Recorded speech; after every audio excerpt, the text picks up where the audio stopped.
Hello everyone, स्वागत है एक बार फिर से आपका अपने यूट्यूब चैनल स्टेट पीसीएस सब में। हम सॉल्व कर रहे हैं यूपी पीसीएस प्रीलिम्स परीक्षा के लिए पीसीएस मंत्रा द्वारा संचालित टेस्ट सीरीज।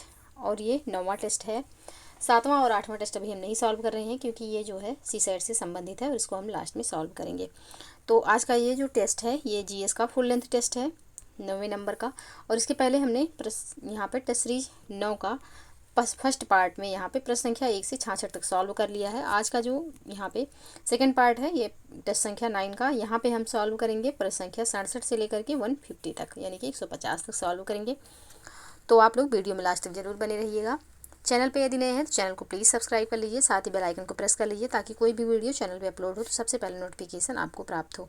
और वीडियो को लाइक एवं शेयर जरूर कर दीजिएगा। और ये जो पीडीएफ है हमारे टेलीग्राम चैनल पे अपलोड होगा। अभी तक अगर आपने टेलीग्राम ज्वाइन नहीं किया है तो इस वीडियो के डिस्क्रिप्शन बॉक्स में हमने टेलीग्राम लिंक दिया हुआ है, वहाँ से आप टेलीग्राम ज्वाइन कर लीजिए ताकि ये पीडीएफ प्राप्त कर सकें। और ये जो टेस्ट सीरीज है ये आपके आगामी आरओ साथ ही यूपी पीसीएस के लिए तो है ही और बीपीएससी एग्जाम के लिए बेहद महत्वपूर्ण है। अगर आप इन तीनों एग्जामों में से किसी की भी तैयारी करते हैं तो इस टेस्ट सीरीज को सॉल्व कर सकते हैं। तो चलिए आगे बढ़ते हैं और सॉल्व करते हैं अपना ये टेस्ट सीरीज।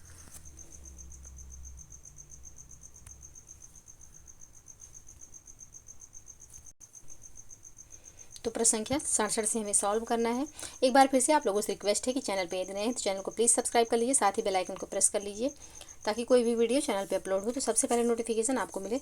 और साथ ही वीडियो में लास्ट तक बने रहिएगा और वीडियो को लाइक एवं शेयर करना ना भूलिएगा। तो चलिए स्टार्ट करते हैं अपना ये test series.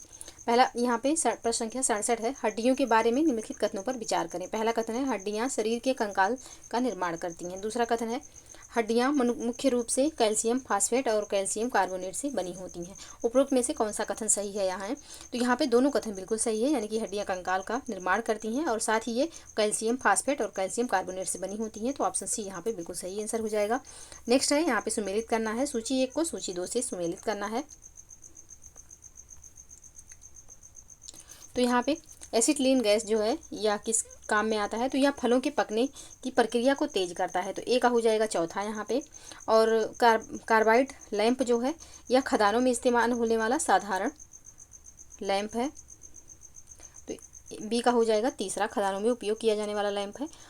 Oxy acetylene flame, तो इसका जो उपयोग होता है यह धातुओं की वेल्डिंग और कटिंग के लिए उपयोग किया जाता है। तो यहाँ पे सी का हो जाएगा पहला। और कैल्शियम कार्बाइड, तो यह नमी के संपर्क में आने पर एसिटिलीन गैस उत्पन्न करता है जिससे फलों को पकाया जा सकता है। तो यहाँ पे इसका जो सही कूट हो जाएगा यह हो जाएगा 4 3 2 4 3 1 2 4 3 1 2 ऑप्शन बी में है, तो ऑप्शन बी इसका सही आंसर हो जाएगा। नेक्स्ट प्रश्न है सूची 1 को सूची 2 से यहाँ पे सुमेलित करना है इसको भी। तो यहाँ पे सल्फर डाइऑक्साइड यानी कि SO2 ये क्या है? तो ये जली हुई माचिस की गंध वाली जहरीली गैस है। तो यहाँ पे ए का हो जाएगा चौथा। साथ ही आंसू गैस, तो आंसू गैस जो है या लैक्रीमेटरी एजेंट होता है। तो यहाँ पे बी का हो जाएगा तीसरा।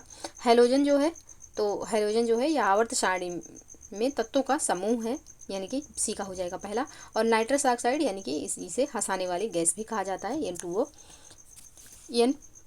तो यहाँ पे इसका जो सही कोड बन जाएगा यह हो जाएगा 4 3 1 2 4 3 1 2 ऑप्शन यहाँ पे सी में है, तो ऑप्शन सी इसका सही आंसर हो जाएगा।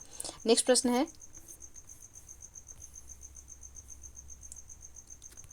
शराब के सेवन से कौन सा हार्मोन प्रभावित होता है जिससे मूत्र उत्पादन और निर्जलीकरण बढ़ जाता है? इंसुलिन, ग्लूकागान, एड्रेनालिन या फिर वैसोप्रेसिन। तो इसका जो सही आंसर हो जाएगा यह हो जाएगा ऑप्शन डी, वैसोप्रेसिन के बढ़ने के कारण ऐसा होता है। तो ऑप्शन डी यहाँ पे सही आंसर हो जाएगा। नेक्स्ट प्रश्न है इंसुलिन के बारे में निम्नलिखित कथनों पर विचार करें। पहला कथन है इंसुलिन यकृत द्वारा निर्मित होता है। दूसरा है इंसुलिन रक्त शर्करा के स्तर को कम करने में मदद करता है। और तीसरा है टाइप 2 मधुमेह मुख्य रूप से इंसुलिन की कमी के कारण होता है। अब यहाँ पे उपयुक्त में से कौन सा या से कथन सही है यहाँ? तो यहाँ पे पहला तो बिल्कुल गलत होगा क्योंकि इंसुलिन का जो निर्मित होता है यह अग्न्याशय की, इसका निर्माण अग्न्याशय में होता है ना कि यकृत में। तो यहाँ पे पहला कथन गलत हो जाएगा। दूसरा एवं तीसरा यहाँ पे सही है क्योंकि इंसुलिन का जो मुख्य रूप से अग्न्याशय के लैंगरहैंस की आइलेट्स के भीतर बीटा कोशिकाओं द्वारा इसका निर्माण होता है। तो यहाँ पे पहला कथन गलत हो जाएगा, सिर्फ यहाँ पे दूसरा एवं तीसरा कथन सही है। तो ऑप्शन बी इसका सही आंसर हो जाएगा। नेक्स्ट प्रश्न है क्लोनिंग के बारे में निम्नलिखित कथनों पर विचार करें। पहला है, JBS हॉल्डेन ने क्लोन और क्लोनिंग शब्द गढ़े। दूसरा है, डॉली वयस्क दैहिक कोशिका से क्लोन किया गया पहला स्तनपायी था। तीसरा कथन है, क्लोनिंग एक ऐसी प्रक्रिया है जो किसी जीव की एक समान प्रतिलिपि बनाती है। तो यहाँ पे पूछा गया है कौन सा उपयुक्त कथनों में से कौन सा कथन सही है। तो यहाँ पे तीनों कथन बिल्कुल सही हैं। ऑप्शन डी इसका सही आंसर हो जाएगा। नेक्स्ट प्रश्न है, अनाज और घास का एर्गोट रोग क्या है। तो अनाज और घास का एर्गोट रोग जो है यह वास्तव में कवक के कारण होने वाला पौधा रोग है। एर्गोट एक कवक रोग है जो कुछ अनाज और घास को प्रभावित करता है, जिससे एक कठोर काली और लंबी संरचना बनती है जिसे एर्गोट बॉडी कहा जाता है। यह सामान्य बीज या कर्नेल की जगह लेता है और अगर इसे निगला जाए तो यह मनुष्य और जानवरों के लिए जहरीला हो सकता है। तो यहाँ पे कवक के कारण होने वाला पौधा रोग है। ऑप्शन सी यहाँ पे सही आंसर हो जाएगा। नेक्स्ट प्रश्न है, सूची 1 को सूची 2 से यहाँ पे सुमेलित करना है। तो ब्राउन गति जो है यह चमड़ा उत्पादन में, और गोल्डन क्रांति तो यह बागवानी, शहद और फल उत्पादन से संबंधित है, यानी कि बी का तीसरा हो जाएगा। और गोल्डन फाइबर क्रांति जो है यह जूट उत्पादन से संबंधित है, यानी कि सी का तीसरा। और सिल्वर फाइबर क्रांति जो है यह कपास उत्पादन से संबंधित है। तो इसका जो कूट हो जाएगा यह हो जाएगा 4, 3, 2, 1। तो ऑप्शन बी में है, ऑप्शन बी इसका सही आंसर होगा। नेक्स्ट प्रश्न है, आनुवंशिक रूप से संशोधित फसलों यानी कि GMC के बारे में निम्नलिखित कथनों पर विचार करें। पहला कथन है, आनुवंशिक रूप से संशोधित फसलें ऐसे पौधे हैं जिनके DNA को प्राकृतिक प्रक्रियाओं के माध्यम से बदला गया है। दूसरा कथन है, आनुवंशिक रूप से संशोधित फसलों को कुछ कीटों और बीमारियों का प्रतिरोध करने के लिए संशोधित किया जा सकता है। तीसरा कथन है, आनुवंशिक रूप से संशोधित फसलें हमेशा मानव स्वास्थ्य के लिए हानिकारक होती हैं। तो यहाँ पे कौन सा कथन सही है। तो यहाँ पे जो दूसरा कथन है वह बिल्कुल सही है। पहला एवं तीसरा यहाँ पे गलत है, तो ऑप्शन बी इसका सही आंसर हो जाएगा। क्योंकि पहले कथन में यहाँ पे दिया हुआ है कि आनुवंशिक रूप से संशोधित फसलें ऐसे पौधे हैं जिनके DNA को प्राकृतिक प्रक्रियाओं के माध्यम से बदला जाता है। तो आनुवंशिक रूप से संशोधित फसलें जो है इनमें आनुवंशिक इंजीनियरिंग तकनीकों के माध्यम से बनाई जाती हैं, जिसमें पौधे के DNA को कृत्रिम रूप से बदलना शामिल है। यहाँ पर प्राकृतिक रूप से इसको नहीं बदला जाता है, कृत्रिम रूप से बदला जाता है, इसलिए पहला कथन यहाँ पे गलत हो जाएगा। दूसरा यहाँ पे सही है। और तीसरे में जो दिया हुआ है कि आनुवंशिक रूप से संशोधित फसलें हमेशा मानव के स्वास्थ्य के लिए हानिकारक होती हैं, ऐसा नहीं है, क्योंकि आनुवंशिक रूप से संशोधित फसलें संभावित जोखिमों और लाभों के बारे में बहस जारी है, लेकिन वे स्वाभाविक रूप से मानव स्वास्थ्य के लिए हानिकारक नहीं है। कई आनुवंशिक रूप से संशोधित फसलों का सेवन वर्षों से किया जा रहा है, लेकिन इनके स्वास्थ्य पर कोई प्रतिकूल प्रभाव नहीं पड़े हैं। तो इसलिए हमेशा जो है आनुवंशिक फसलें नुकसानदायक नहीं होती हैं। जो ये तीसरा कथन दिया हुआ है, तो तीसरा भी यहाँ पे गलत हो जाएगा, पहला भी गलत है, सिर्फ दूसरा सही है। तो ऑप्शन बी यहाँ पे बिल्कुल सही आंसर हो जाएगा। नेक्स्ट प्रश्न है, नीचे दिए गए कूट का प्रयोग करके सही यहाँ पे सुमेलित करना है। हैजा, तो हैजा जो है किसको प्रभावित करता है। तो ये छोटी आंत का संक्रमण है हैजा। प्लेग जो है, तो प्लेग सूजी हुई लिम्फ नोड्स का निर्माण, यानी कि बुबोस का निर्माण होता है यहाँ पे, प्लेग बी का दूसरा हो जाएगा। कुष्ठ रोग, तो यह त्वचा परिधीय तंत्रिकाओं और म्यूकोसल सतहों को प्रभावित करता है, तो आप सी का यहाँ चौथा हो जाएगा। निमोनिया जो है या फेफड़ों को प्रभावित करता है, तो डी का पहला हो जाएगा। तो इसका जो सही कूट होगा यह हो जाएगा 3, 2, 4, 1। ऑप्शन सी में है, ऑप्शन सी इसका सही आंसर होगा। नेक्स्ट प्रश्न है, निम्नलिखित में से कौन सा सुमेलित नहीं है। अब यहाँ पे कौन सा सुमेलित नहीं है पूछा गया है। तो पहला है, जापानी इंसेफ्लाइटिस मुख्य रोगवाहक क्यूलेक्स मच्छर। दूसरा है ऑप्शन बी, येलो फीवर प्राथमिक रोगवाहक एडीज एजिप्टी। सी है, जापानी इंसेफ्लाइटिस एंटीबायोटिक दवाओं से उपचार योग्य। और ऑप्शन डी है, येलो फीवर वैक्सीन द्वारा रोकथाम योग्य। तो यहाँ पे कौन सा सुमेलित नहीं है। तो ऑप्शन सी में जो यहाँ पे दिया हुआ है कि जापानी इंसेफ्लाइटिस एंटीबायोटिक दवाओं से उपचार योग्य, ये गलत है, क्योंकि ये एंटीबायोटिक दवाओं से उपचार योग्य नहीं है। एंटीबायोटिक्स जो है यह जीवाणु संक्रमण के खिलाफ प्रभावी हैं, वायरल संक्रमण के खिलाफ नहीं। तो जो जापानी इंसेफ्लाइटिस है यह वायरस के कारण होने वाला रोग है, तो इसमें एंटीबायोटिक दवाओं का प्रयोग नहीं किया जाता है, इसमें एंटी वायरल जो है एंटीवायरस दवाएं दी जाती हैं। तो यहाँ पे सी जो है यह सही सुमेलित नहीं है, बाकी तीनों ऑप्शन सही सुमेलित हैं, तो ऑप्शन सी इसका सही आंसर हो जाएगा, क्योंकि प्रश्न पूछा गया है कौन सा सुमेलित नहीं है। नेक्स्ट प्रश्न है, नरोरा परमाणु ऊर्जा संयंत्र के बारे में निम्नलिखित कथनों पर विचार करें और गलत जोड़ी चुनें। कौन सा यहाँ पे गलत है। तो यहाँ पे जो दिया हुआ है नरोरा पावर सुविधा नवीकरणीय ऊर्जा स्रोत, ये यहाँ पे सही नहीं है, क्योंकि ये परमाणु ऊर्जा स्रोत है। तो ऑप्शन बी यहाँ पे सही सुमेलित नहीं है, यही इसका आंसर हो जाएगा। नेक्स्ट प्रश्न है, निम्नलिखित कथनों पर विचार करें। पहला कथन है उत्तर प्रदेश में 6 अंतर्राष्ट्रीय हवाई अड्डे हैं। दूसरा है आगरा, प्रयागराज, गोरखपुर, कानपुर हवाई अड्डे घरेलू उड़ानें संचालित करते हैं। तीसरा कथन है चौधरी चरण सिंह हवाई अड्डा, लखनऊ और लाल बहादुर शास्त्री हवाई अड्डा वाराणसी अंतर्राष्ट्रीय उड़ानें संचालित करते हैं। चौथा है कुशीनगर हवाई अड्डा एक घरेलू हवाई अड्डा है। तो यहाँ पे कितने कथन जो हैं इसमें से सही हैं? तो यहाँ पे दूसरा एवं तीसरा कथन बिल्कुल सही है, जबकि पहला एवं चौथा सही नहीं है। तो यहाँ पे इसका जो सही आंसर हो जाएगा यह हो जाएगा ऑप्शन बी। ऑप्शन बी यहाँ पे सही आंसर हो जाएगा, क्योंकि यहाँ पे जो पहले कथन में दिया हुआ है कि उत्तर प्रदेश में 6 अंतर्राष्ट्रीय हवाई अड्डे हैं, ये गलत है। क्योंकि उत्तर प्रदेश में मई 2024 के अंत तक अंतर्राष्ट्रीय हवाई अड्डे जो है इनकी 5 अंतर्राष्ट्रीय हवाई अड्डे हैं, जिनमें 3 जो है यह अंतर्राष्ट्रीय हवाई अड्डे प्रचालित करते हैं। तो यहाँ पे ये गलत हो जाएगा, इनकी संख्या 6 नहीं है 5 है। और साथ ही जो चौथा कथन यहाँ पे दिया हुआ है कि कुशीनगर हवाई अड्डा एक घरेलू हवाई अड्डा है, तो ये गलत है। क्योंकि कुशीनगर अंतर्राष्ट्रीय हवाई अड्डा एक अंतर्राष्ट्रीय हवाई अड्डा है, घरेलू हवाई अड्डा नहीं है। तो यहाँ पे पहला एवं चौथा गलत होगा, और इसका सही आंसर भी हमने देखा। और दूसरा एवं तीसरा यहाँ पे पहले से सही दिए हैं, तो इसका जो सही आंसर हो जाएगा ऑप्शन बी होगा, क्योंकि प्रश्न में सही पूछा गया है। तो ऑप्शन बी सही आंसर हो जाएगा। नेक्स्ट प्रश्न है, निम्नलिखित में से कौन सा सही सुमेलित नहीं है? ऊपरी गंगा नहर उत्तर प्रदेश में प्रमुख सिंचाई स्रोत। देवबंद शाखा ऊपरी गंगा नहर से निकलती है। माथ शाखा ऊपरी गंगा नहर से निकलती है। अनूप शहर शाखा यमुना नदी से निकलती है। कौन सा यहाँ पे सही होगा, सही सुमेलित नहीं है? तो ऑप्शन डी यहाँ पे सही आंसर होगा, क्योंकि यहाँ पे जो अनूप शहर शाखा यमुना नदी से निकलती है यहाँ पे गलत है, क्योंकि अनूप शहर शाखा जो है यह यमुना नदी से नहीं निकलती। तो यहाँ पे डी जो है इसका सही आंसर हो जाएगा। नेक्स्ट प्रश्न है, निम्नलिखित कथनों पर विचार करें। पहला कथन है उत्तर प्रदेश में सिंचाई का प्राथमिक स्रोत नलकूप है। दूसरा है नहरें कुओं, तालाबों, झीलों और तालाबों की तुलना में अधिक क्षेत्र की सिंचाई करती हैं। कुएं, टैंक, झीलें और तालाब 17% से अधिक क्षेत्र की सिंचाई करते हैं। तो यहाँ पे पूछा गया है कौन सा कथन सही है यहाँ है, तो यहाँ पे इसका जो सही आंसर हो जाएगा पहला दूसरा सही आंसर है, तीसरा यहाँ पे सही नहीं है, ऑप्शन बी इसका सही आंसर हो जाएगा। नेक्स्ट प्रश्न है, उत्तर प्रदेश में पहली वन नीति कब घोषित की गई थी? तो उत्तर प्रदेश में पहली वन नीति जो है 1952 में घोषित की गई थी। ऑप्शन बी यहाँ पे सही आंसर हो जाएगा। नेक्स्ट प्रश्न है, निम्नलिखित कथनों पर विचार करें। पहला कथन है उत्तर प्रदेश में सोनभद्र जिला कोकिंग कोयले के महत्वपूर्ण भंडार के लिए जाना जाता है। दूसरा कथन है गैर कोकिंग कोयले का उपयोग मुख्य रूप से ताप विद्युत उत्पादन के लिए किया जाता है। तीसरा कथन है उत्तर प्रदेश में कोयला भंडारण मुख्य रूप से सोनभद्र जिले में स्थित है। उपयुक्त कथनों में से कौन सा सही है यहाँ है? तो यहाँ पे दूसरा एवं तीसरा कथन बिल्कुल सही है, ऑप्शन बी यहाँ पे सही आंसर हो जाएगा। पहला कथन सही नहीं है, क्योंकि यहाँ पे दिया हुआ है कि उत्तर प्रदेश में सोनभद्र जिला कुकिंग कोयले के महत्वपूर्ण भंडारण के लिए जाना जाता है।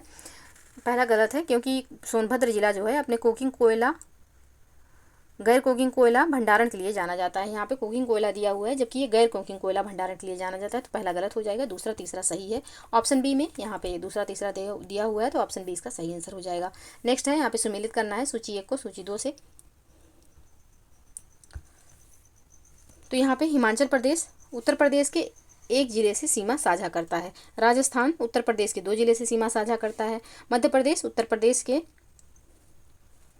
11 जिलों से सीमा साझा करता है। कौन? तो मध्य प्रदेश। और उत्तराखंड तो यह उत्तर प्रदेश के 7 जिलों से सीमा साझा करता है। तो इसका जो सही कूट हो जाएगा 1, 2, 4 और 3 होगा। तो ऑप्शन ए में दिया हुआ है, ऑप्शन ए इसका सही आंसर हो जाएगा। नेक्स्ट प्रश्न है,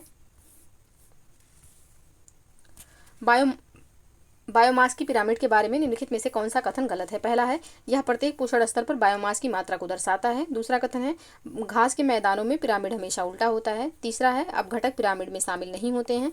और चौथा कथन है जंगलों में पिरामिड अक्सर सीधा होता है। तो कौन सा यहाँ पे सही नहीं है, किसके बारे में? तो बायोमास की पिरामिड के बारे में। तो यहाँ पे ऑप्शन बी में जो दिया हुआ है घास के मैदान में पिरामिड हमेशा उल्टा होता है, या सही नहीं है, ऑप्शन बी इसका सही आंसर हो जाएगा। बायोमास का पिरामिड आमतौर पर उत्पादकों से लेकर शीर्ष उपभोक्ताओं तक बायोमास में कमी दर्शाता है घास के मैदान में, जबकि पिरामिड अक्सर सीधा होता है। यह मौसमी विविधताओं और चराई के दबाव जैसे कारकों के आधार पर कुछ मामलों में उल्टा भी हो सकता है। तो ऑप्शन बी यहाँ पे सही नहीं है, यही इसका आंसर हो जाएगा। नेक्स्ट प्रश्न है, निम्नलिखित में से कौन सा आंदोलन एक बड़े बांध के निर्माण का विरोध करने से संबंधित है? चिपको आंदोलन, नर्मदा बचाओ आंदोलन, अपिको आंदोलन या फिर साइलेंट वैली आंदोलन? तो इसका जो सही आंसर हो जाएगा यह हो जाएगा नर्मदा बचाओ आंदोलन। नर्मदा बचाओ आंदोलन नर्मदा नदी पर एक बड़े बांध के निर्माण का विरोध करने से संबंधित था। तो ऑप्शन बी यहाँ पे सही आंसर हो जाएगा। नेक्स्ट प्रश्न है, गलत युग्म की पहचान करें। पहला है यूकेलिप्टस पर्यावरण का दुश्मन। दूसरा ऑप्शन बी है पिक्नोक्लाइन घनत्व में परिवर्तन। ऑप्शन सी है हेलोक्लाइन ताप प्रवणता, और ऑप्शन डी है महासागरीय पारिस्थितिकी तंत्र सबसे स्थिर पारिस्थितिकी तंत्र। तो यहाँ पे कौन सा जो है यह गलत है, सही सुमेलित नहीं है। तो इसका सही आंसर हो जाएगा ऑप्शन सी, हेलोक्लाइन जो दिया हुआ है ताप प्रवणता, यह सही नहीं है, क्योंकि हेलोक्लाइन का अर्थ है जल में गहराई के साथ लवणता में परिवर्तन होता है। तो यहाँ पे ऑप्शन ताप प्रवणता के बारे में नहीं है, यह जल में गहराई के साथ लवणता में परिवर्तन से संबंधित है। तो ऑप्शन सी यहाँ पे सही सुमेलित नहीं है, यही इसका आंसर हो जाएगा। नेक्स्ट प्रश्न है, निम्नलिखित कथनों पर विचार करें। पहला कथन है मिश्रित फसल, जैविक खाद, नाइट्रोजन फिक्सिंग, पौधे और कीट प्रतिरोधी फसल किस्में कृषि में पर्यावरण के अनुकूल सतत विकास के लिए सबसे अच्छी रणनीति है। दूसरा कथन है मिश्रित फसल में ही भूमि पर एक साथ कई फसलें उगाना शामिल है। तीसरा कथन है जैविक खाद पौधे और पशु अपशिष्ट से प्राप्त होती हैं। उपयुक्त में से कौन सा कथन सही है यहाँ? तो यहाँ पे तीनों कथन बिल्कुल सही हो जाएंगे, ऑप्शन डी इसका सही आंसर होगा। नेक्स्ट प्रश्न है, सूची 1 को सूची 2 से सुमेलित करना है। यहाँ पे भौतिक अजैविक घटक, तो ये कौन कौन से हैं? तो मिट्टी, हवा और पानी हो जाएंगे। ए का हो जाएगा दूसरा। जैविक घटक में क्या क्या आएगा? तो जैविक घटक में पौधे, मानव, पशु और सूक्ष्म जीव आ जाएंगे, तो बी का पहला हो जाएगा। सांस्कृतिक तत्व क्या होगा? तो आर्थिक, सामाजिक और राजनीतिक हो जाएगा। प्राकृतिक संसाधन जो हो जाएगा वन, खनिज और जीवाश्म ईंधन हो जाएगा। तो इसका जो सही कोड बनेगा यह हो जाएगा 2 1 3 4, 2 1 3 4 ऑप्शन बी में है, तो ऑप्शन बी इसका सही आंसर हो जाएगा। नेक्स्ट प्रश्न है, सूची 1 को सूची 2 से सुमेलित करना है। एसडीजी लक्ष्य दिया हुआ है, जो 17 एसडीजी लक्ष्य हैं उसको आप लोग अच्छे से तैयार कर लीजिएगा, क्योंकि यूपीपीसीएस का वो फेवरेट टॉपिक है, उससे ज़रूर प्रश्न पूछा जाता है। तो आपको आरओ जीएस में और यूपीपीसीएस प्रीलिम्स में आपको प्रश्न देखने को मिल सकते हैं। तो जो जीएस मतलब जो एसडीजी 17 एसडीजी हैं उनको आपको अच्छे से याद कर लेना है, ताकि उनसे जो प्रश्न आए वो गलत ना होने पाए। तो चलिए यहाँ पे हम सुमेलित करते हैं जो प्रश्न दिया हुआ है। एसडीजी लक्ष्य 1 किसके बारे में? तो हर जगह से सभी रूप में गरीबी को खत्म करने से है, तो ए का हो जाएगा यहाँ पे चौथा। एसडीजी लक्ष्य 2 किससे संबंधित है? तो यह जो है भूखमरी से संबंधित है, यानी कि भूख को समाप्त करने से संबंधित है। तो इसका जो सही हो जाएगा बी का हो जाएगा यहाँ पे दूसरा, बी का हो जाएगा यहाँ पे दूसरा। एसडीजी लक्ष्य 3 तो सभी उम्र के लिए स्वस्थ जीवन सुनिश्चित करना तथा कल्याण को बढ़ावा देना, तो यहाँ पे एसडीजी 3 का लक्ष्य हो जाएगा क्या? तो सभी उम्र के लोगों के लिए स्वस्थ जीवन हो जाएगा, सी का पहला हो जाएगा। और एसडीजी लक्ष्य 4 का जो लक्ष्य है तो यहाँ पे समावेशी तथा न्यायसंगत शिक्षा सुनिश्चित करना तथा सभी के लिए आयोजन सीखने के अवसरों को बढ़ावा देना, तो यहाँ पे एसडीजी 4 का लक्ष्य जो हो जाएगा यह हो जाएगा समावेशी और न्यायसंगत शिक्षा। तो यहाँ पे जो सही कोड बनेगा यह हो जाएगा 4 2 1 3, 4 2 1 3 ऑप्शन ए में है, तो ऑप्शन ए इसका सही आंसर हो जाएगा। नेक्स्ट प्रश्न है, ओंकोलॉजी शब्द किसने बनाया जिसे बाद में पारिस्थितिकी के रूप में जाना जाने लगा? तो ये जो शब्द है यह बनाया गया अर्नेस्ट हैकेल के द्वारा, ऑप्शन बी यहाँ पे सही आंसर हो जाएगा। नेक्स्ट प्रश्न है, खाद्य श्रृंखला में पोषण स्तरों के बारे में निम्नलिखित कथनों पर विचार कीजिए। पहला कथन है उत्पादक वे जीव हैं जो सूर्य या अकार्बनिक स्रोतों से ऊर्जा प्राप्त करते हैं। दूसरा कथन है प्राथमिक उपभोक्ता वे जीव हैं जो उत्पादकों को भोजन के रूप में ग्रहण करते हैं। तीसरा है अपघटक वे जीव हैं जो मृत कार्बनिक पदार्थों को विघटित करते हैं। तो यहाँ पे कौन सा सही है, सही बताना है यहाँ पे कौन सा इसका सही आंसर होगा। तो यहाँ पे तीनों कथन बिल्कुल सही दिए हुए हैं, ऑप्शन डी इसका सही आंसर हो जाएगा। नेक्स्ट प्रश्न है, लेंटिक और लोटिक पारिस्थितिकी तंत्रों के बारे में निम्नलिखित कथनों पर विचार करें। पहला कथन है लेंटिक पारिस्थितिकी तंत्र स्थिर जल निकायों की विशेषता है। दूसरा है लोटिक पारिस्थितिकी तंत्र की विशेषता बहते जल के निकाय हैं। और तीसरा है झीलें, तालाब और नदियाँ लेंटिक पारिस्थितिकी तंत्र के उदाहरण हैं। उपयुक्त में से कौन सा कथन सही है यहाँ है? तो यहाँ पे पहला एवं दूसरा कथन बिल्कुल सही है, यानी कि लेंटिक पारिस्थितिकी तंत्र जो होता है इसमें जो जल होते हैं वह स्थिर होते हैं, जैसे कि तालाब का जल हो गया। और लोटिक पारिस्थितिकी तंत्र में विशेषता, जल की जो विशेषता है यह बहते हुए रहते हैं, यानी कि नदियाँ जो हैं यह लोटिक पारिस्थितिकी तंत्र की एक उदाहरण है। और यहाँ पे झीलें, तालाब और नदियाँ जो है यह लेंटिक दिया हुआ है पारिस्थितिकी तंत्र के उदाहरण है। तो लेंटिक में स्थिर होता है, तो यहाँ पे नदियाँ कहाँ से आएंगी? नदियाँ जो है यह लोटिक पारिस्थितिकी तंत्र की उदाहरण है। तो तीसरा यहाँ पे गलत हो जाएगा, सिर्फ पहला दूसरा सही है, तो ऑप्शन ए इसका सही आंसर होगा। नेक्स्ट प्रश्न है, गलत युग्म चुने। भारतीय वन्यजीव संरक्षण अधिनियम 1972, पर्यावरण संरक्षण अधिनियम 1986, वन संरक्षण अधिनियम 1990 सभी सही हैं। तो यहाँ पे कौन सा सही नहीं है इसको चूज करना है। तो यहाँ पे वन संरक्षण अधिनियम 1990 का नहीं है, वन संरक्षण अधिनियम 1980 में बनाया गया था। तो यहाँ पे ऑप्शन सी गलत हो जाएगा, यही इसको यही इसका सही आंसर हो जाएगा, बाकी सब सही सुमेलित है। तो ऑप्शन सी यहाँ पे सही आंसर होगा। नेक्स्ट प्रश्न है, निम्नलिखित कथनों पर विचार करें। पहला कथन है विश्व पर्यावरण दिवस 5 जून को मनाया जाता है। दूसरा कथन है पहला विश्व पर्यावरण दिवस 1973 में मनाया गया था। उपयुक्त कथनों में से कौन सा सही है यहाँ है? तो यहाँ पे पहला सही आंसर हो जाएगा, केवल यहाँ पे एक सही है, दूसरा यहाँ पे सही नहीं है, क्योंकि पहला जो पर्यावरण दिवस मनाया गया था यह 1974 में मनाया गया था, ना कि 1973 में। तो 1974 में मनाया गया था, तो यहाँ पे सही नहीं है, तो दूसरा कथन गलत हो जाएगा, सिर्फ पहला सही है, ऑप्शन ए इसका सही आंसर होगा। नेक्स्ट प्रश्न है, यहाँ पे सुमेलित करना है।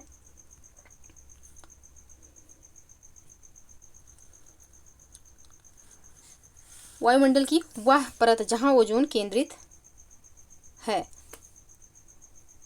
तो वह कौन सी परत होती है? तो वह होती है समताप मंडल। एक मिनट, हाँ, यह हो जाएगी आपकी समताप मंडल। और पराबैंगनी विकिरण का प्रकार जो ओजोन द्वारा अवशोषित होता है, तो पराबैंगनी विकिरण का वह प्रकार जो ओजोन द्वारा शोषित होता है, तो उसे क्या कहेंगे? उसे कहेंगे UVB किरणें। तो इसका जो हो जाएगा बी का हो जाएगा दूसरा। तो अत्यंत कम ओजोन सांद्रता वाला क्षेत्र, तो ये हो जाएगा ओजोन छिद्र, यानी कि सी का हो जाएगा पहला। और गर्म तापमान के कारण कम ओजोन वाला स्थान क्या है? तो यह हो जाएगा उत्तरी ध्रुव। तो इसका जो सही कूट होगा यह हो जाएगा 3, 2, 1, 4, ऑप्शन ए में है, ऑप्शन ए इसका सही आंसर होगा। नेक्स्ट प्रश्न है, गलत युग्म चुने। कौन सा यहाँ पे गलत है? तो यहाँ पे जो ऑप्शन सी में दिया हुआ है जलवाष्प यानी कि H2O विशेष रूप से औद्योगिक प्रक्रियाओं से उत्पादित, ये यहाँ पे सही नहीं है,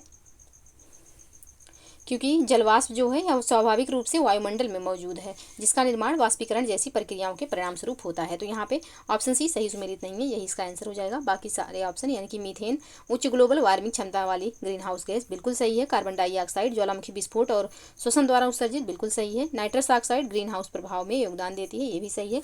ऑप्शन सी यहाँ पे सही सुमेलित नहीं है, यही इसका आंसर हो जाएगा। नेक्स्ट प्रश्न है, पर्यावरण संरक्षण अधिनियम 1986 का प्राथमिक लक्ष्य क्या है? तो पर्यावरण संरक्षण अधिनियम 1986 का प्राथमिक लक्ष्य जो है यह है कि पर्यावरण की सुरक्षा और सुधार के लिए एक रूपरेखा प्रदान करना। ऑप्शन सी यहाँ पे सही आंसर हो जाएगा। नेक्स्ट प्रश्न है, निम्नलिखित कथनों पर विचार करें। पहला है ये परतदार चट्टानें होती हैं। दूसरा है इनमें जीवाश्मों का अभाव होता है। तीसरा है ये आर्थिक दृष्टि से सबसे महत्वपूर्ण चट्टानें हैं। उपयुक्त कथन में से कौन सी चट्टानों से संबंधित हैं? जो ये कथन है ये किस प्रकार की चट्टान से संबंधित है? तो ये जो है ये संबंधित है आपका धारवाड़ क्रम की चट्टानों से। तो ऑप्शन बी यहाँ पे सही आंसर हो जाएगा।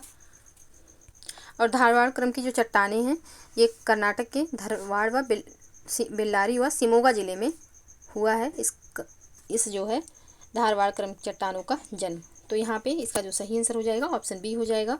नेक्स्ट प्रश्न है, सूची 1 को सूची 2 से सुमेलित करना है। एक तरफ समुद्री धारा है, दूसरी तरफ महासागर दिए हुए हैं, तो कौन सी समुद्री धारा किस महासागर से संबंधित है, इसको सुमेलित करना है। तो अगुलहास जो है यह किस से संबंधित है? तो अगुलहास की धारा है यह संबंधित है हिंद महासागर से। एल नीनो धारा तो यह दक्षिण प्रशांत महासागर से संबंधित है, जो कि दक्षिणी अमेरिका के पश्चिमी तट पर चलती है। कौन सी धारा? तो हम्बोल्ट की धारा और एल नीनो धारा उसी से संबंधित है। क्यूरोसियो धारा तो क्यूरोसियो धारा जो है उत्तरी प्रशांत महासागर में चलती है।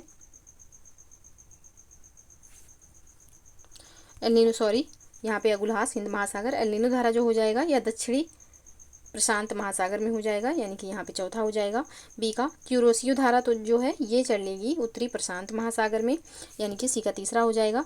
और बेंगुला की धारा जो है यह दक्षिण अटलांटिक में चलती है और ये अफ्रीका महाद्वीप के पश्चिमी तट पर चलती है बेंगुला धारा, जो कि ठंडी जल धारा है और इसी से संबंधित है कालाहारी मरुस्थल। तो यहाँ पे डी का हो जाएगा दूसरा।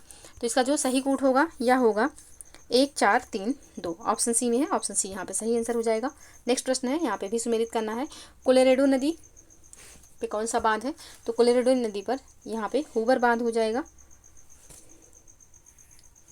ए का चौथा हो जाएगा। पनामा नदी पर कौन सा बांध है? तो पनामा नदी पर इतापू बांध है, इतापू बांध, तो बी का हो जाएगा तीसरा।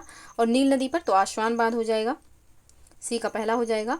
और जम्बेजी नदी पर तो करीबा बांध हो जाएगा। तो इसका जो सही कोड बनेगा यह हो जाएगा 4, 3, 1, 2, 4 3 1 2 ऑप्शन डी में है, तो ऑप्शन डी इसका सही आंसर हो जाएगा। नेक्स्ट प्रश्न है, यहाँ पे भी सुमेलित करना है। एक तरफ खनिज दिया हुआ है, दूसरी तरफ इनका खनन क्षेत्र है। तांबा, तो तांबा का जो खनन क्षेत्र है क्या है, तो खेतड़ी हो जाएगा, जापान में है खेतड़ी, तो यहाँ पे ए का चौथा हो जाएगा। लौह अयस्क, तो लौह अयस्क कुद्रेमुख हो जाएगा, कुद्रेमुख कर्नाटक में है। मैग्नीज के लिए बालाघाट, बालाघाट यहाँ पे मध्य प्रदेश में स्थित है। अभ्रक, तो अभ्रक कोडरमा जो है झारखंड, ये इसके लिए फेमस है। तो इसका जो सही कूट होगा 4 1 2 3, 4 1 2 3 ऑप्शन डी में है, ऑप्शन डी इसका सही आंसर होगा। नेक्स्ट है खनिज और क्षेत्र, यहाँ पे कौन सा सही सुमेलित नहीं है, इसको पता करना है। तांबा कटंगा, हीरा किम्बरले, चांदी बूटा, सोना मेसाबी, तो मेसाबी रेंज संयुक्त राज्य अमेरिका में स्थित है और जो कि लौह खनिज के लिए फेमस है, सोना के लिए फेमस नहीं है, तो ऑप्शन डी यहाँ पे सही सुमेलित नहीं है, इसका आंसर हो जाएगा। बाकी ये सब जो है बिल्कुल सही सुमेलित है, तो ऑप्शन डी यहाँ पे सही आंसर होगा। नेक्स्ट प्रश्न है, निम्नलिखित में से कौन सही सुमेलित नहीं है। भारतीय संविधान अधिनियम 1970, जो कि गलत है। भारतीय संविधान अधिनियम 1872 का है, 1872 का है, ये यही पहला ही यहाँ पे गलत है और यही इसका सही आंसर हो जाएगा। बाकी वस्तु विक्रय अधिनियम 1930 बिल्कुल सही। विस्फोटक पदार्थ अधिनियम 1908 ये भी सही है।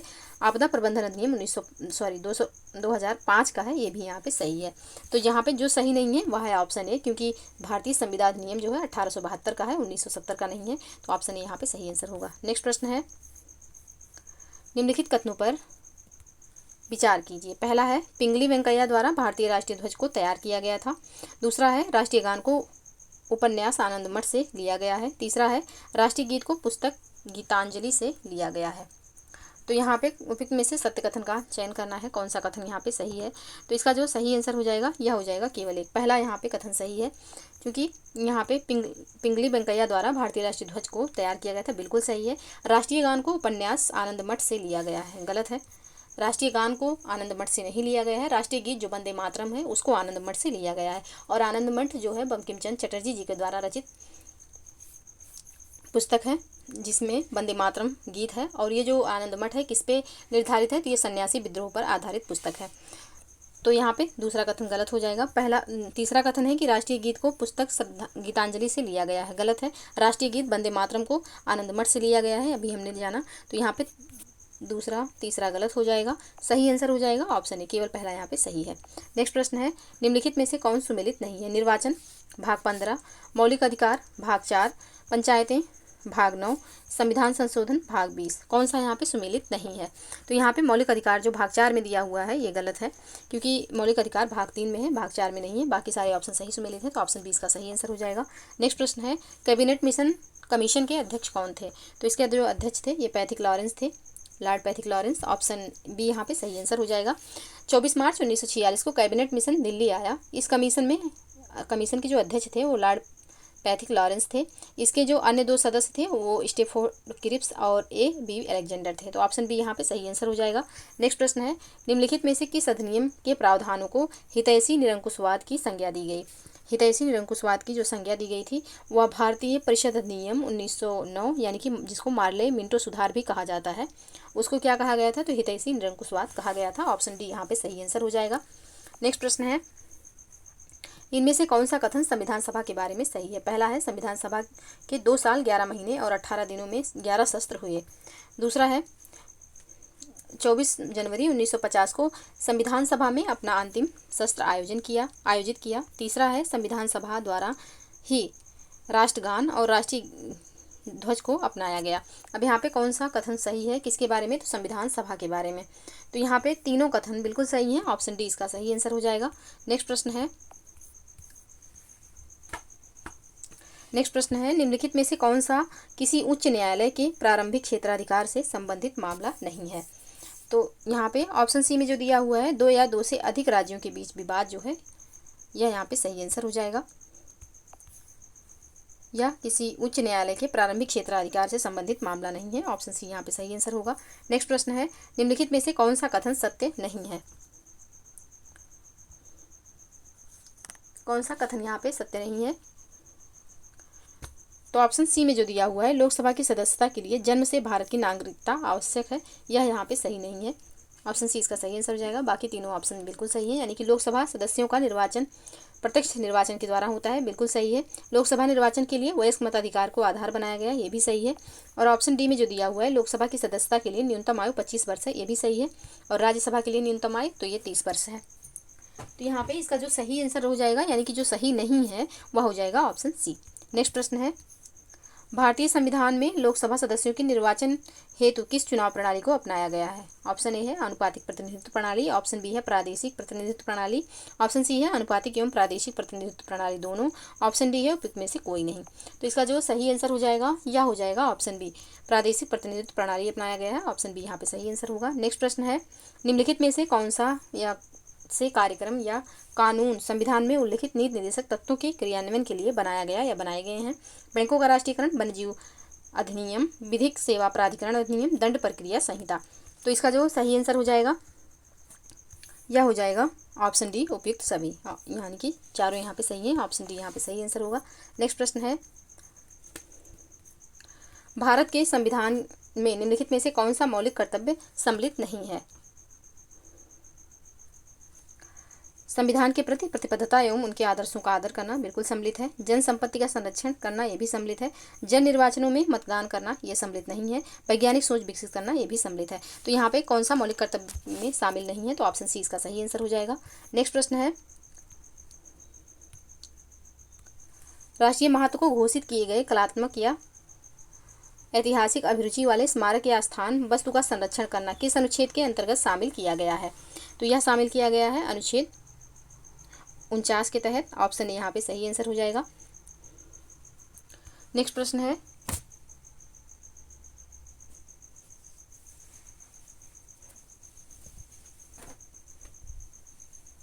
हाँ नेक्स्ट प्रश्न है आपका,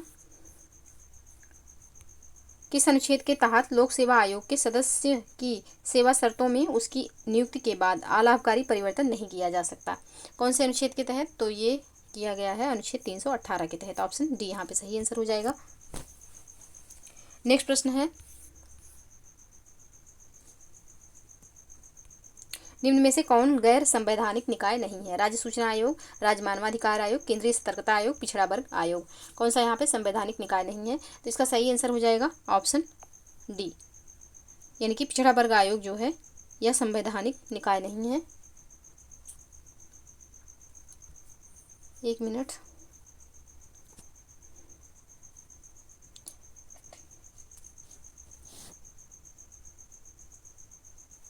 कौन सा यहाँ पे गैर संवैधानिक निकाय नहीं है? तो यहाँ पे पिछड़ा वर्ग आयोग जो है यह गैर संवैधानिक निकाय नहीं है। बाकी राज्य सूचना आयोग, राज्य मानवाधिकार आयोग और केंद्रीय सतर्कता आयोग ये संवैधानिक जो है निकाय नहीं है। यहाँ पे जो गैर संवैधानिक निकाय नहीं है यानी कि संवैधानिक निकाय है वह है पिछड़ा वर्ग आयोग। तो ऑप्शन डी यहाँ पे सही आंसर हो जाएगा, क्योंकि 102वां संविधान संशोधन अधिनियम 2018 द्वारा राष्ट्रीय पिछड़ा वर्ग आयोग को संवैधानिक दर्जा प्रदान किया गया। तो ऑप्शन डी यहाँ पे सही आंसर हो जाएगा। नेक्स्ट प्रश्न है, सर्वाधिक विधानसभा सदस्य संख्या वाले शीर्ष राज्यों का सही अवरोही क्रम क्या होगा? तो यहाँ पे सर्वाधिक जो विधानसभा सदस्य संख्या है सबसे ज़्यादा उत्तर प्रदेश का है। फिर उसके बाद आपका हो जाएगा पश्चिम बंगाल का, सबसे अधिक उत्तर प्रदेश में 403, पश्चिम बंगाल में आपका 294, महाराष्ट्र में 288 और बिहार में 243। तो यहाँ पे ऑप्शन ए ही इसका सही आंसर हो जाएगा, ऑप्शन ए। नेक्स्ट प्रश्न है, भारत की संविधान सभा की पहली बैठक आयोजित की गई थी, कब आयोजित की गई? तो ये 9 दिसंबर 1946 को आयोजित की गई थी। ऑप्शन बी यहाँ पे सही आंसर हो जाएगा। नेक्स्ट प्रश्न है, निम्नलिखित में से किसने संविधान के नीति निर्देशक तत्वों को संविधान की आत्मा कहा? तो संविधान के नीति निर्देशक तत्वों को संविधान की आत्मा कहा गया है ग्रेनविल ऑस्टिन के द्वारा। ऑप्शन बी यहाँ पे सही आंसर हो जाएगा। नेक्स्ट प्रश्न है, उच्च न्यायालय के न्यायाधीश की पेंशन दी जाती है किसके द्वारा? तो यह भारत की संचित निधि से दी जाती है। ऑप्शन सी यहाँ पे सही आंसर हो जाएगा। उच्च न्यायालय के न्यायाधीश एवं स्टाफ का वेतन एवं भत्ता तथा प्रशासनिक खर्च संबंधित राज्य की संचित निधि पर भारित होता है, किंतु जो उच्च न्यायालय के न्यायाधीश की पेंशन होती है वह भारत के संचित निधि से दी जाती है, ना कि राज्य के। तो ऑप्शन सी यहाँ पे सही आंसर हो जाएगा। नेक्स्ट प्रश्न है, निम्नलिखित में से किस एक्ट के बारे में मजूमदार ने कहा इस एक्ट के सुधार केवल चंद्रमा की चांदनी के समान है? किसके बारे में कहा था? तो यह 1909 के भारत परिषद अधिनियम के बारे में कहा था, जिसको माले मिंटो सुधार भी कहा जाता है। तो ऑप्शन बी यहाँ पे सही आंसर हो जाएगा। नेक्स्ट प्रश्न है, निम्नलिखित में से कौन सुमेलित है? संघ लोक सेवा आयोग अनुच्छेद 330, महाधिवक्ता अनुच्छेद 332, भारत का निर्वाचन आयोग अनुच्छेद 324, भारत का उच्चतम न्यायालय अनुच्छेद 350। तो यहाँ पे कौन सा सही सुमेलित है? तो ऑप्शन सी में जो दिया हुआ है भारत का निर्वाचन आयोग 324 बिल्कुल सही है, यही इसका सही आंसर हो जाएगा। बाकी संघ लोक सेवा आयोग जो है यह 330 में नहीं 315 में है। महाधिवक्ता जो है यह अनुच्छेद 165 में है, 332 में नहीं है। भारत का उच्चतम न्यायालय किस में है? तो यह है 124 में, अनुच्छेद 124 में, 350 में नहीं है। तो ऑप्शन सी यहाँ पे पहले से सही सुमेलित है और यही इसका आंसर हो जाएगा। नेक्स्ट प्रश्न है, राज्यसभा की पहली बैठक कब हुई थी? तो राज्यसभा की जो पहली बैठक थी यह 13 मई 1952 को हुई थी। ऑप्शन डी यहाँ पे सही आंसर हो जाएगा। नेक्स्ट प्रश्न है, गरीबी हटाओ नारा कौन सी योजना में शामिल किया गया था? तो गरीबी हटाओ जो नारा है ये किस योजना में शामिल किया गया था? तो ये शामिल किया गया था 5वीं पंचवर्षीय योजना में, जिसका कार्यकाल कब से कब तक था? तो 1974 से 1779 तक इसका 1979 तक इसका कार्यकाल था, 1974 से 1979 तक। तो ऑप्शन सी यहाँ पे सही आंसर हो जाएगा। गरीबी हटाओ का नारा 5वीं पंचवर्षीय योजना में दिया गया। ऑप्शन सी बिल्कुल सही आंसर। नेक्स्ट प्रश्न है, नाबार्ड का संबंध किसके विकास के साथ है? तो यहाँ पे कृषि क्षेत्र और ग्रामीण इकाई से, ग्रामीण इलाके से इसका संबंध है, यानी कि नाबार्ड का जो संबंध है इसका संबंध है कृषि क्षेत्र और ग्रामीण इलाके के विकास से। तो ऑप्शन ए यहाँ पे सही आंसर हो जाएगा। और इसकी जो स्थापना थी यह शिवरामन समिति की सिफारिश से 12 जुलाई 1982 को की गई थी, नाबार्ड की स्थापना। तो ऑप्शन ए यहाँ पे सही आंसर हो जाएगा। नेक्स्ट प्रश्न है, निम्नलिखित कथनों में से कौन सा कथन असत्य है? तो यहाँ पे ऑप्शन सी में जो दिया हुआ है कि तेंदुलकर समिति ने ग्रामीण एवं शहरी क्षेत्रों के लिए क्रमशः 2400 एवं 2100 कैलोरी प्रति व्यक्ति प्रतिदिन आवश्यक बताया, यह यहाँ पे सही नहीं है, क्योंकि जो ये कैलोरी का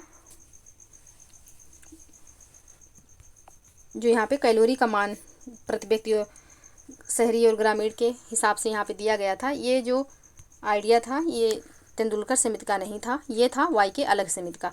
तो यहाँ पे तीसरा यहाँ पे सही नहीं है, यही इसका आंसर हो जाएगा। नेक्स्ट प्रश्न है, मांग एवं पूर्ति की शक्तियों में परिवर्तन होने से उत्पन्न बेरोजगारी को किस प्रकार की बेरोजगारी कहते हैं? तो ये जो बेरोजगारी है ये घर्षणात्मक बेरोजगारी यानी कि फ्रिक्शनल अनएम्प्लॉयमेंट कहलाती है। तो इसका जो सही आंसर हो जाएगा ऑप्शन ए हो जाएगा। नेक्स्ट प्रश्न है, निम्न में से प्रधानमंत्री सुरक्षा बीमा योजना के संबंध में कौन सा कथन सत्य नहीं है? तो यहाँ पे जो ऑप्शन डी में दिया हुआ है कि इसके तहत केवल आकस्मिक मृत्यु होने पर वित्तीय सुरक्षा उपलब्ध कराई जाती है, यह यहाँ पे सही नहीं है। ऑप्शन डी इसका सही आंसर हो जाएगा। नेक्स्ट प्रश्न है, प्राथमिक रूप से स्थापित होने वाली नई कंपनियों के शेयरों को पहली बार किस बाजार के तहत बेचा जाता है? प्राथमिक बाजार या फिर द्वितीयक बाजार? उपयुक्त में से कूट का चयन करके सही उत्तर यहाँ पे देना है। तो इसका सही आंसर हो जाएगा ऑप्शन ए प्राथमिक बाजार। ऑप्शन ए यहाँ पे सही आंसर होगा, यानी कि प्राथमिक रूप से स्थापित होने वाली नई कंपनियों के जो शेयर हैं वो प्राथमिक बाजार में जारी किए जाते हैं। तो ऑप्शन ए यहाँ पे सही आंसर होगा। नेक्स्ट प्रश्न है, सरकार के विभिन्न विकासात्मक कार्यक्रमों के परिणामों को प्रस्तुत करने वाला बजट क्या कहलाता है? तो ये बजट जो है यह आउटकम बजट कहलाता है। ऑप्शन बी यहाँ पे सही आंसर हो जाएगा। नेक्स्ट प्रश्न है, भारतीय अर्थव्यवस्था के संदर्भ में निम्नलिखित कथनों पर विचार करें। पहला कथन है, 1991 के आर्थिक सुधारों के बाद भारत में रोजगार की वृद्धि लगातार बढ़ी है। दूसरा कथन है, भारत में 1991 के आर्थिक सुधारों के बाद महिला श्रम शक्ति की भागीदारी में उल्लेखनीय वृद्धि हुई है। अब यहाँ पे ऊपर दिए गए कथनों में से कौन सा सही है यहाँ है? तो यहाँ पे दोनों में से कोई भी कथन सही नहीं है। ऑप्शन डी यहाँ पे सही आंसर हो जाएगा, क्योंकि जबकि यहाँ पे दिया हुआ है कि भारतीय अर्थव्यवस्था के संदर्भ में निम्नलिखित कथनों पर विचार कीजिए। 1991 में आर्थिक सुधारों के बाद भारत में बेरोजगारी की वृद्धि लगातार बढ़ी है। तो यहाँ पे आर्थिक सुधारों के बाद की अवधि 1994 से 2000 के दौरान जनसंख्या और श्रम शक्ति की वृद्धि दर में गिरावट आई। उसी अवधि के दौरान रोजगार की वृद्धि में भी गिरावट आई और बहुत अधिक तीव्रता के साथ 1999 से 2005 में 2.93% से 2004 और 2010 में 71%। तो यहाँ पे पहला कथन गलत हो जाएगा, ये सही नहीं है, क्योंकि वृद्धि नहीं हुई है, गिरावट हुई है। और दूसरा कथन यहाँ पे जो दिया हुआ है कि भारत में 1991 में आर्थिक सुधारों के बाद महिला श्रम शक्ति जो है श्रम शक्ति की भागीदारी में उल्लेखनीय वृद्धि हुई, ये भी सही नहीं है, क्योंकि महिलाओं के भारत की श्रम शक्ति से बाहर होने की व्याख्या करते हैं, विशेष रूप से पर्याप्त जो श्रम गहन विनिर्माण कंपनियों की कमी है, जिनमें से कई महिलाओं के पक्ष में है। तो यहाँ पे दूसरा कथन भी सही नहीं है, गलत है।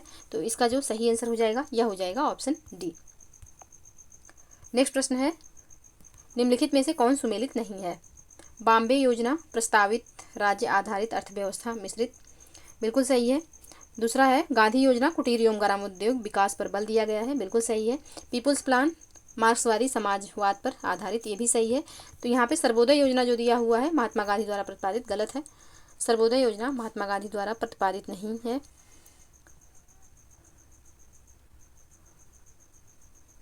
सर्वोदय योजना 1950 में प्रसिद्ध समाजवादी नेता जो थे जयप्रकाश नारायण जी, उनके द्वारा तैयार की गई थी। तो यहाँ पे ऑप्शन डी सही सुमेलित नहीं है, यही इसका आंसर हो जाएगा। नेक्स्ट प्रश्न है, निम्नलिखित में से कौन सा एक वित्तीय समावेशन का उद्देश्य नहीं है? तो वित्तीय समावेशन का उद्देश्य जो यहाँ पे नहीं है वह है बैंकिंग अधोसंरचना को सिकोड़ना। ये वित्तीय समावेशन का उद्देश्य नहीं है, ऑप्शन सी यहाँ पे सही आंसर हो जाएगा। बाकी सब यहाँ पे वित्तीय समावेशन के उद्देश्य हैं। नेक्स्ट प्रश्न है, भारत में भारतीयों द्वारा 1881 में स्थापित तथा उनके प्रबंध में चलने वाला सीमित देयता का प्रथम बैंक था, कौन था? तो ये अवध कॉमर्शियल बैंक था, जो कि 1881 में स्थापित किया गया था भारतीयों द्वारा। ऑप्शन बी यहाँ पे सही आंसर हो जाएगा। नेक्स्ट प्रश्न है, भारत में मुद्रास्फीति की दर आमतौर पर निम्नलिखित में से किसके उतार चढ़ाव के संदर्भ में मापी जाती है?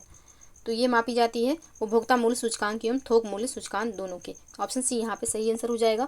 नेक्स्ट प्रश्न है, ड्यूटी ड्रॉबैक का आशय है, इसका आशय क्या है? तो इसका आशय है निर्यातकों को आयात शुल्क की वापसी। ऑप्शन बी यहाँ पे सही आंसर हो जाएगा। नेक्स्ट प्रश्न है, माल्थस के अनुसार किसी देश की जनसंख्या में वृद्धि होती है तो क्या होता है? तो यहाँ पे ज्यामितीय रूप से वृद्धि होती है। ऑप्शन सी यहाँ पे सही आंसर हो जाएगा। माल्थस का जनसंख्या सिद्धांत, जनसंख्या और खाद्य आपूर्ति, माल्थस ने सिद्धांत दिया है कि कोई भी जनसंख्या गुणोत्तर श्रेणी में बढ़ती है। उनका मानना है कि निवारक और सकारात्मक जांच के माध्यम से जनसंख्या वृद्धि और खाद्य आपूर्ति के बीच संतुलन स्थापित किया जा सकता है। तो ऑप्शन सी यहाँ पे सही आंसर हो जाएगा। नेक्स्ट प्रश्न है, निम्नलिखित में से कौन सा ऐसे भारतीय बीमा विनियामक और विकास प्राधिकरण के कार्यों में सम्मिलित है? पहला है बीमा कंपनियों का पंजीयन एवं विनियमन, दूसरा है पॉलिसी धारकों के हितों की रक्षा करना, तीसरा है यहाँ पे बीमा मध्यस्थों की लाइसेंसिंग एवं मानदंड निर्धारित करना, और चौथा है बीमा में व्यावसायिक संगठनों को बढ़ावा देना। तो यहाँ पे सही कोड का यहाँ पे आंसर देना है। तो यहाँ पे चारों बिल्कुल सही आंसर हो जाएंगे, ऑप्शन डी यहाँ पे सही आंसर होगा। नेक्स्ट प्रश्न है, डी के कर्वे समिति का संबंध है। तो डी के कर्वे समिति का जो संबंध है किससे है? तो यह समिति का संबंध लघु उद्योगों के विकास से है। ऑप्शन डी यहाँ पे सही आंसर हो जाएगा। नेक्स्ट प्रश्न है, प्रारंभिक सार्वजनिक प्रस्ताव यानी कि आईपीओ और अनुवर्ती सार्वजनिक प्रस्ताव यानी कि एफपीओ के संदर्भ में निम्नलिखित कथनों पर विचार करें। पहला कथन है, आईपीओ एक प्राथमिक बाजार विनिमय है, जबकि एफपीओ द्वितीयक बाजार विनिमय है। दूसरा कथन है, आईपीओ के बाद किसी कंपनी द्वारा उसके स्टॉक मूल्य में गिरावट का अनुभव किए जाने की स्थिति में ही शुरू किया जा सकता है। तो यहाँ पे कौन सा कथन सही है, किसके बारे में? तो आईपीओ और एफपीओ के बारे में। तो यहाँ पे दोनों में से कोई भी कथन सही नहीं है, ऑप्शन डी इसका सही आंसर हो जाएगा। नेक्स्ट प्रश्न है, निम्नलिखित कथनों पर विचार कीजिए। पहला है उच्च निरक्षरता दर, दूसरा है कम जनसंख्या घनत्व, तीसरा है तृतीय क्षेत्र का प्रभुत्व और चौथा है प्राकृतिक संसाधनों की प्रचुरता। अब यहाँ पे स्वतंत्रता की पूर्व संध्या पर भारतीय अर्थव्यवस्था की उपयुक्त में से कौन सी विशेषताएं थीं? तो यहाँ पे ये जो है चारों विशेषताएं नहीं थी। पहला एवं चौथा यहाँ पे भारतीय स्वतंत्रता की पूर्व संध्या पर भारतीय अर्थव्यवस्था की विशेषताएं थी, यानी कि उच्च निरक्षरता दर थी और प्राकृतिक संसाधनों की प्रचुरता थी। तो यहाँ पे इसका जो सही आंसर हो जाएगा ऑप्शन डी हो जाएगा, पहला एवं चौथा। नेक्स्ट प्रश्न है, निम्नलिखित कथनों पर विचार कीजिए। पहला है, भारत में बेरोजगारी से संबंधित आंकड़े केंद्रीय सांख्यिकी कार्यालय द्वारा जारी किए जाते हैं। दूसरा कथन है, वर्ष के अधिकांश हिस्से में बेरोजगार रहने वाले व्यक्तियों की संख्या को दैनिक स्थिति बेरोजगारी कहा जाता है। अब यहाँ पे कौन सा कथन सही है? तो यहाँ दोनों में से कोई भी कथन सही नहीं है, ऑप्शन डी यहाँ पे सही आंसर हो जाएगा, क्योंकि भारत में बेरोजगारी से संबंधित आंकड़े राष्ट्रीय प्रतिदर्श सर्वेक्षण कार्यालय यानी कि NSSO द्वारा जारी किया जाता है।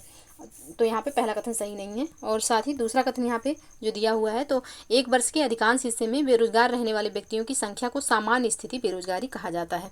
तो यहाँ पे दैनिक स्थिति बेरोजगारी दिया हुआ है, जो कि ये भी गलत हो जाएगा, पहला दूसरा दोनों गलत है, तो ऑप्शन डी यहाँ पे सही आंसर हो जाएगा। नेक्स्ट प्रश्न है, हाल ही में उत्तर प्रदेश सरकार द्वारा शुरू की गई योजना बंधन योजना का संबंध किससे है? तो बंधन योजना का संबंध धार्मिक स्थलों के विकास से है। ऑप्शन बी यहाँ पे सही आंसर हो जाएगा। नेक्स्ट प्रश्न है, नवंबर 2023 में विश्व के सबसे बड़े एकल साइट सौर विद्युत संयंत्र का उद्घाटन कहाँ किया गया? तो ये जो उद्घाटन है ये कहाँ पे किया गया है? तो ये उद्घाटन किया गया है संयुक्त अरब अमीरात में। ऑप्शन सी यहाँ पे सही आंसर हो जाएगा। नेक्स्ट प्रश्न है, पुनात सांगछू सेकंड जल विद्युत परियोजना का निर्माण किस देश में किया जा रहा है? तो यहाँ पे इसका सही आंसर हो जाएगा, यह किया जा रहा है भूटान में। ऑप्शन बी यहाँ पे सही आंसर हो जाएगा। नेक्स्ट प्रश्न है, हाल ही में भारत की किस राज्य में द हम्प द्वितीय विश्व युद्ध संग्रहालय का उद्घाटन किया गया? तो इसका उद्घाटन किया गया अरुणाचल प्रदेश में। ऑप्शन डी यहाँ पे सही आंसर हो जाएगा। नेक्स्ट प्रश्न है, जनगणना 2011 के अनुसार उत्तर प्रदेश में 10 लाखी नगरों की संख्या कितनी है? तो 10 लाखी नगरों की संख्या उत्तर प्रदेश में 7 है। ऑप्शन डी यहाँ पे सही आंसर हो जाएगा। नेक्स्ट प्रश्न है, उत्तर प्रदेश के किस जिले में सर्वाधिक अफीम उत्पादित होता है? तो यहाँ पे सर्वाधिक अफीम जो है यह बाराबंकी में उत्पादित किया जाता है। ऑप्शन सी यहाँ पे सही आंसर हो जाएगा। नेक्स्ट प्रश्न है, भारत की पहली आर्टिफिशियल इंटेलिजेंस सिटी का विकास कहाँ किया जाएगा? तो यह किया जाएगा लखनऊ में, उत्तर प्रदेश की राजधानी लखनऊ में। ऑप्शन सी यहाँ पे सही आंसर हो जाएगा। तो ये रहे 150 प्रश्न जिनको हमने सॉल्व किया। आप लोग प्लीज़ वीडियो को लाइक एवं शेयर जरूर कर दीजिएगा। चैनल पे यदि नए हैं तो चैनल को प्लीज़ सब्सक्राइब कर लीजिएगा। और मिलते हैं नेक्स्ट वीडियो में, तब तक आप लोग पढ़ते रहिए, स्वस्थ रहिए। जय हिंद, जय भारत।